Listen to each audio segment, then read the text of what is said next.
Hello and welcome back to another tutorial for Far Cry 4. In this video, I'm going to show you how to enable or disable the tutorial guide within your gameplay. So let's get started right away.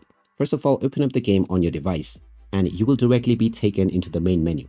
Now from this page, you can go into the settings option at the bottom right corner by navigating and clicking on it or by pressing the assigned button.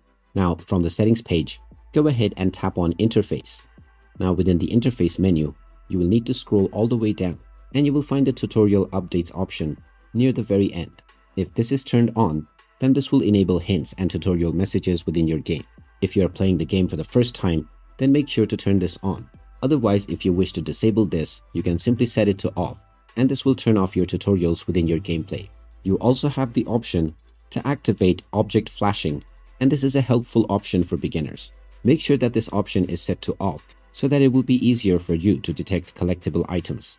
Once this icon is shown, when you go back, it means that your settings have been saved. And now you can continue to play your games with your tutorial guide settings that you have just set. And there you have it. That is how easy it is to enable or disable tutorial hints within the Far Cry 4 game. If you find this video helpful, don't forget to hit that like button and subscribe to our channel if you haven't done so already. Also, ring that notification bell to never miss another update from us. Thanks for watching and I'll see you again in the next one.